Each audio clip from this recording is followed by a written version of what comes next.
Hey everyone, so here is another video on present continuous tense. सी मैंने इसके पहले indefinite tense को explain किया था जिसमें मैंने present indefinite, past indefinite and future indefinite ये तीनों ही टेंसेस कंप्लीट कर लिए हैं. Okay, you can go on my channel and you can see that. और अभी जो है यहाँ से मैं शुरू करने वाली हूँ आज से continuous tense. So continuous tense में today we are going to study first of all meaning and definition of present continuous tense, then helping verbs of the tense and examples of is, am and are. As you know, these are the helping verbs. थोड़ा बहुत सबको tenses के बारे में पता होता है, so I hope कि you also know this thing. यहाँ पे मीनिंग देखना सबसे पहले कंटिन्यूस टेंस का. सो कंटिन्यूस टेंस में जो इसका मीनिंग है that is present continuous tense denotes actions and events that are already in progress while we speak about them. जो चीज़ अभी एट प्रेजेंट चल रही है that always comes in present continuous tense.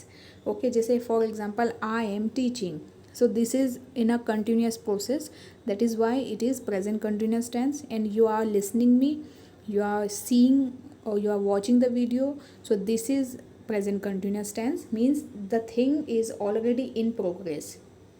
Okay, next इसकी definition है एक. The Cambridge dictionary defines the present continuous tense as the verb form used for actions और events that are happening और developing now. वो ऐसे actions और we can say events also जो कि अभी हैपन हो रहे हैं या फिर डेवलप हो रहे हैं. Okay, that is not yet completed, वो कंप्लीट नहीं हुआ है, अभी चल रहा है, प्रोग्रेस में है. See here are the helping verbs of present continuous tense is, am and are. Okay, we are soon going to understand. Actually ये ऑक्सिलरी वर्ब भी होती है. ऑक्सिलरी वर्ब में दो टाइप्स होते हैं, एक हेल्पिंग वर्ब का होता है और एक मोडल वर्ब्स होती है. तो यहाँ पर इज, एम, आर, यहाँ पर हेल्पिंग वर्ब जो है वो प्रेजेंट कंटिन्यूस की है. Now see, so what we use as is, am and are. So is will be used for he, she, it and all singular nouns. सबको पता है किसी पर्सन के नाम के साथ में भी रिया, ज्योति एक्सेट्रा जो भी नाम है, जितने भी नाम हो गए, सिंगुलर सब्जेक्ट होना चाहिए वो सारे नाम. और ही, शी एंड इट के साथ में हमेशा इज़ यूज़ होता है. आर कहाँ यूज़ होता है? Are is used with plural. Plural means we, you, they and all plural nouns. Plural names भी ऑल्सो, उसमें प्लूरल नेम्स भी आते हैं. जैसे अगर मैं if I will say students, so we will use are not is. Okay, if I say army, okay, so I will use are at there. If I say students, or we can say like this that for example benches, dresses, ये सब plural हैं. Okay, so that is why we will use here are not is.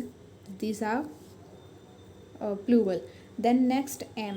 Am is used with I always. I am, not I is, I are. Here we will always use I am. I am writing, I am speaking, I am understanding. So these are all the usage of is, am and are. Singular names के साथ में भी, जैसे यहाँ पे आपको अभी मैं बता रही थी ना कुछ नाम. So here are some names. Rahul, see I will change the color. So Rahul, Ashish, Jyoti, doctor, singer, mother, car, bus, table, etc. These are all singular names. सारे सिंगुलर नाम है. ओके, देन प्लूरल नाम में क्या क्या आता है? Students, parents, teachers, sisters, brothers, cars, buses, tables etcetera. This are all plural. So singular के साथ में आपको हमेशा यूज़ करना है इज़, प्लूरल के साथ में यूज़ करना है आर, और आई के साथ में हमेशा यूज़ होगा M. I hope this is understood now. Next, so here we are going to study the verb be. Okay, what is be here? तो जो be है ना, ये actually is, am, are, was, were and will be and shall be. In helping verbs का एक form होता है be. मतलब आप is, am, are लगा रहे हैं या आप was, were यूज़ कर रहे हैं, कुछ भी यूज़ कर रहे हैं ना, जो कंटिन्यूस टेंस की हेल्पिंग वर्ब होती है, तो उसका जो एक मेन बेस वर्ब होता है ना, वो be होता है. Remember this thing. सो यहाँ पर सब्जेक्ट अगर आई हुआ, सो ऑब्वियसली एम यूज़ होगा. आई एम, इसका ये कॉन्ट्रक्शन है. कॉन्ट्रक्शन इन द सेंस कि इसका शॉर्ट फॉर्म है. यू के साथ आर यूज़ होगा. You are, we will be writing like this. Then he के साथ is, his, she is, she's, it is, its, then we are, you are, then they are. So this is the short form and these are the verbs. Okay, किसके साथ क्या use होता है. Then next is about your formulas. So firstly, see here, a present continuous tense is a verb form of a sentence that tells about the ongoing action, events or something that happened around us. ऐसी चीज़ जो कि अभी अभी just मतलब चली गई है, progression में है ना, that is present continuous tense. हमने डेफिनेशन तो देख ही ली थी. अब यहाँ पर आएंगे हम. प्लस मीन्स पॉजिटिव सेंटेंस, यहाँ पे माइनस का साइन है, means negative sentence, and then interrogative sentence. Okay, so firstly we are going to study about simple. Formula is subject is a mark plus verb first form plus I N G. Remember always, जब भी कोई काम progression में होता है या चल रहा होता है, अभी फिनिश नहीं हुआ है, so we will always be using verb first form plus I N G. यहाँ पे सीधे सीधे वर्ब का फर्स्ट फॉर्म नहीं आता है, हमेशा आईएनजी फॉर्म ही यूज़ होगा. देन ऑब्जेक्ट, फॉर एग्जाम्पल, अब एक एग्जाम्पल दिया आपको, subject is you. Okay, then is a mark. So what do you think you के साथ क्या आना चाहिए? It is written on your screen actually. तो यू के साथ आगे आएगा क्योंकि you is here denoting the plural. अच्छा, how do you know this कि यू सिंगुलर है या प्लूरल? तो ये बात हमेशा मान के चलना है कि यू में हम एक से ज़्यादा लोगों के लिए भी संकेत कर सकते हैं यू का. ओके, इंग्लिश में तो अलग अलग होता है, तू होता है, तुम होता है और आप होता है. तो तू, तुम एंड आप, ये हिंदी का थोड़ा सा एक होता है कि हम थोड़ा जब अपने एज ग्रुप वालों से बात करेंगे तो तू के सेंस में कर सकते हैं, नो इशू. देन अगर आपसे कोई थोड़ा एल्डर है, या एल्डर भी नहीं कहेंगे, हमारे एज ग्रुप का ही है लेकिन we want to give some respect, तो तुम यूज़ कर लेंगे. तू तो मतलब ऐसा बिल्कुल नॉर्मली घर वालों को ही बोला जाता है कि भाई बहनों में बहुत चलता है ना. सो तूने ये नहीं किया, वो नहीं किया, सो फॉर एग्जांपल दैट. तो उस सेंस में हम तू का यूसेज तो बहुत नॉर्मल वे में करते हैं. जब बहुत ही कोई कॉमन है या कोई फ्रेंड सर्कल में बात करेंगे तो तुम हम लगाते हैं जब we want to give some respect to the other person, and it can be in our same age group also and maybe elder also sometimes. and आप हमेशा तब यूज़ होगा जब actually we want to give the highest dignity और the highest respect to that person. तो यहाँ पे हम आपका यूज़ करते हैं. लेकिन इंग्लिश में एक अकेला एकमात्र ऐसा शब्द है दैट इज़ यू, जो कि तो, तुम और आप तीनों के लिए कॉमनली यूज़ होता है. सो यू नेवर नो कि आपके सेंस में अब मैं किस किस की बात करूँ. फॉर एग्जांपल हिंदी में तो हम ऐसा ही बोलते हैं ना कि आप सभी को कल कक्षा में उपस्थित होना एंड ऑल, ये जो थोड़ा ज़्यादा हिंदी हो गया. तो ऐसे अगर हम कोई इंस्ट्रक्शन किसी को आपके सेंस में दे रहे हैं तो वहाँ सामने वाला प्लूरल भी हो सकता है. सिमिलरली अगर इंग्लिश में सिर्फ एक ही वर्ड है that is you, so how would you know कि ये प्लूरल है या सिंगुलर? तो एक्चुअली इसको प्लूरल में ही काउंट करके चलते हैं. अंग्रेज थोड़े ज़्यादा समझदार हैं, वो हमेशा से इसको प्लूरल में ही काउंट करते हैं. Okay, so you are dancing on the stage. You subject, are you के साथ आगे यूज़ होगा. Okay, verb first form plus ING. So dancing, dance में आईएनजी लगाए. अभी मैंने बताया कि हर वर्ब के फर्स्ट फॉर्म में मतलब आईएनजी हमेशा तब तब लगेगा जब जब हम कंटिन्यूस टेंस फ्रेम करेंगे. And at last on the stage is object. Okay, then next is negative. Subject is a mark. Then यहाँ पे हमने बस कुछ नहीं किया, ये जो प्लस था ना इसकी जगह पे यहाँ पे नॉट लगा के एक और प्लस लगाया है. Okay, so not plus verb first form plus ING and object similar.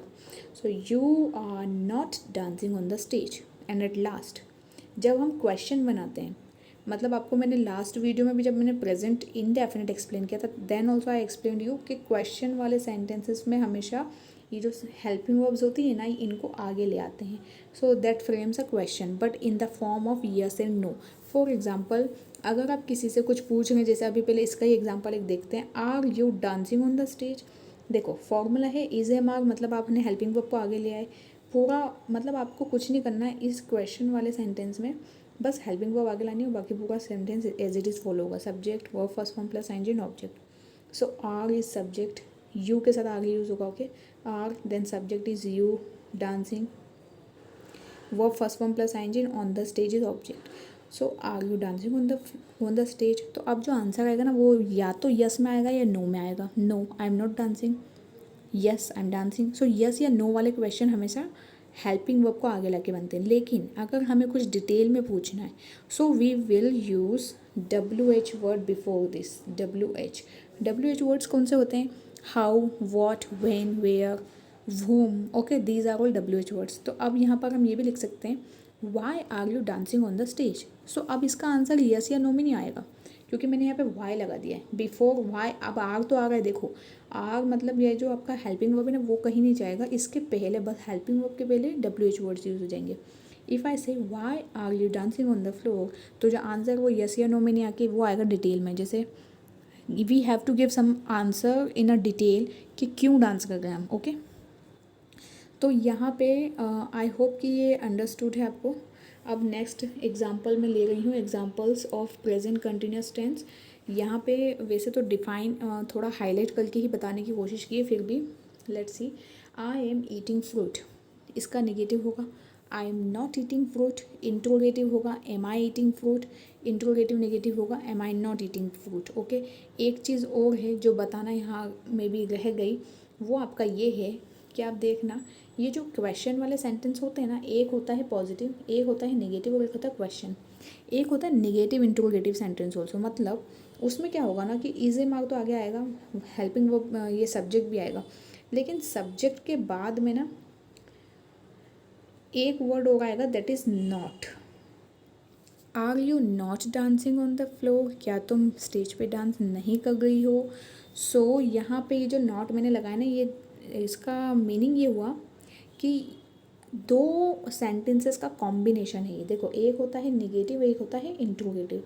एक होता है नेगेटिव इंट्रोगेटिव, मतलब जिसमें नेगेटिव भी है नॉट से और जिसमें इंट्रोगेटिव भी है हेल्पिंग वर्ब को आगे लाके। तो इस तरह के सेंटेंस को नेगेटिव इंट्रोगेटिव बोलते हैं। वहाँ आपको कुछ नहीं करना है, you have to just put a not here. Are you not dancing on the floor और are you not dancing on the stage. तो ये हुआ। अब देखो, अब यहाँ से शुरू करते हैं। So I am eating fruit, I am not eating fruit, am I eating fruit, am I not eating fruit, why am I eating fruit, okay. ये WH क्वेश्चन हो गया। वैसे तो इसकी इतनी नीड अभी नहीं है, पर हाँ आपको पता होना चाहिए, that is why I am telling you. Next is they are playing football, negative they are not playing football, are they playing football, are they not playing football. Next we are going to school, we are not going to school, are we going to school, are we not going to school. Then next is the teacher is teaching in the class, in a class. So the teacher is not teaching in a class, the teacher is the teacher teaching in the class, is the teacher not teaching in the class. She is watching a comedy movie, she is not watching a comedy movie, is she watching a comedy movie, is she not watching a comedy movie.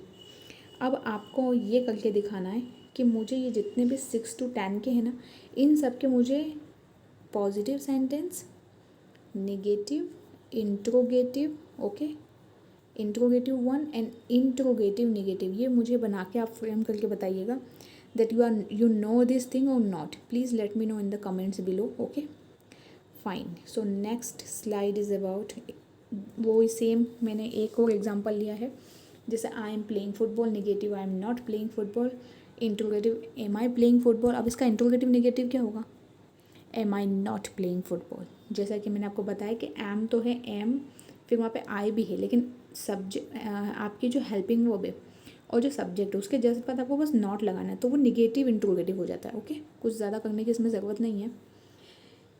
Then next is you are playing football, you are not playing football, are you playing football, are you not playing football.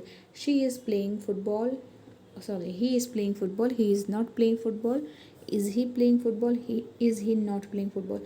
तो ये सारे sentence में कुछ नहीं है, football के ऊपर बनाया हुआ है, लेकिन इसमें जो सब्जेक्ट्स हैं ना वो अलग अलग कर दिए। जैसे आई यूज़ किया है एम के साथ आएगा, यू यूज़ किया आर के साथ आएगा, ही के साथ में शी और इट के साथ में इज़ यूज़ होगा, देखिए आप, okay. Then we and you के साथ में आर यूज़ होगा, दे के साथ में भी आर यूज़ होगा। तो ऐसे ना आपको बस हेल्पिंग वर्ब का थोड़ा सा एक ओवरव्यू हो जाए, इसलिए ये मैंने ऐड की थी। So thank you for now and by two all of you. Actually this is what all I wanted to teach in present continuous tense, and in next video we will be covering past continuous tense also. Thank you for now and bye to all.